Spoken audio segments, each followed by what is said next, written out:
नीलाचल निवासाय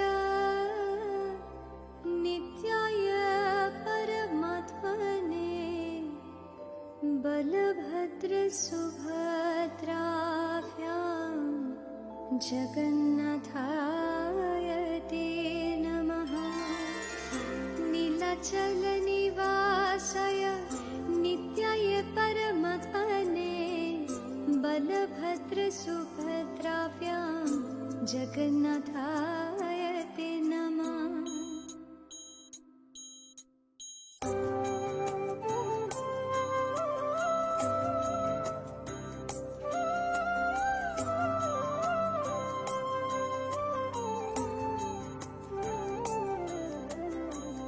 জগতের পিতা তুমি অনাথের নাথ, জগতের পিতা তুমি অনাথের নাথ।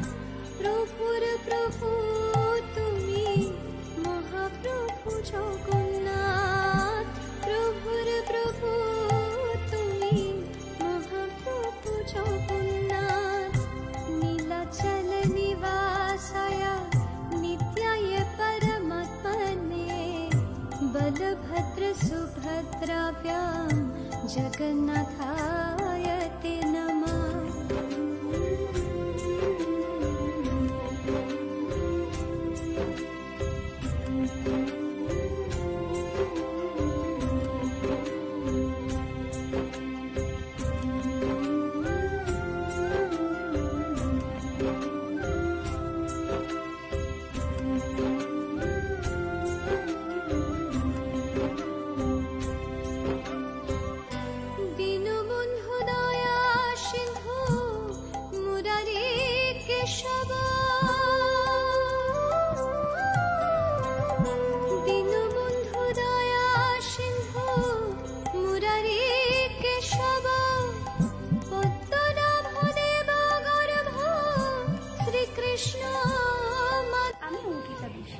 শ্রী অরবিন্দ একাডেমি স্কুলের একজন শিক্ষিকা। আজ আমাদের স্কুলে রথযাত্রা উৎসব পালন করা হলো। এই রথযাত্রা উৎসবের মাহাত্ম্য শুধুমাত্র কোনো ধর্মীয় দিককে বোঝানোর জন্য নয়, আসলে বাঙালির 12 মাসে 13 পার্বণ।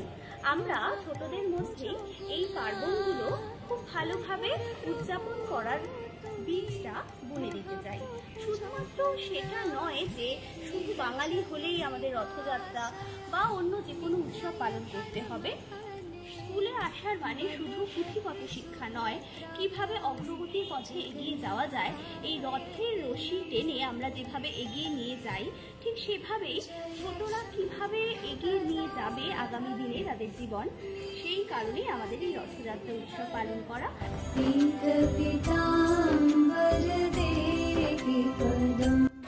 আমি সোনালী চক্রবর্তী, শ্রী অরবিন্দ একাডেমির একজন শিক্ষিকা। আজকে আমরা ছাত্রছাত্রী এবং শিক্ষক শিক্ষিকারা সবাই একত্রিত হয়েছি রথযাত্রা সেলিব্রেট করার জন্য। জয় জগন্নাথ, জয় জগন্নাথ প্রভু, জয় জগন্নাথ, জয় জগন্নাথ প্রভু, জয় জগন্নাথ, বলো জয় জগন্নাথ প্রভু, জয় জগন্নাথ, জয় জগন্নাথ প্রভু, জয় জগন্নাথ। দাস, শ্রী অরবিন্দ একাডেমির প্রধান শিক্ষিকা। আমাদের স্কুলটা নিউ ব্যারাকপুরে অবস্থিত, আপনারা মোটামুটি সকলেই জানেন। আমাদের স্কুলে প্রত্যেক বছর রথযাত্রার আগের দিন স্কুলে আমরা বাচ্চাদের নিয়ে, শিশুদের নিয়ে রথযাত্রা উদযাপন করে থাকি। রথযাত্রাকে আমি মনে করি কোনো ধর্মীয় বন্ধনে বোধহয় আবদ্ধ করা ঠিক নয়, কারণ রথযাত্রা যে অনুষ্ঠানটা, যে উৎসবটা, সেটা আমি যদি বৃহৎ অর্থে বলতে যাই, রথ হচ্ছে আমাদের এই অস্থিমজ্জার শরীর এবং জগন্নাথ হচ্ছেন আমাদের আত্মা। একবার যখন জগন্নাথ মানে আমাদের আত্মা রথ ছেড়ে বেরিয়ে যান, সেই রথের মানে সেই শরীরের কিন্তু আর কোনো অস্তিত্ব থাকে না। রথ ঠিক সেই অর্থে হিন্দু ধর্মীয় অনুষ্ঠান বলে আমি মনে করি না।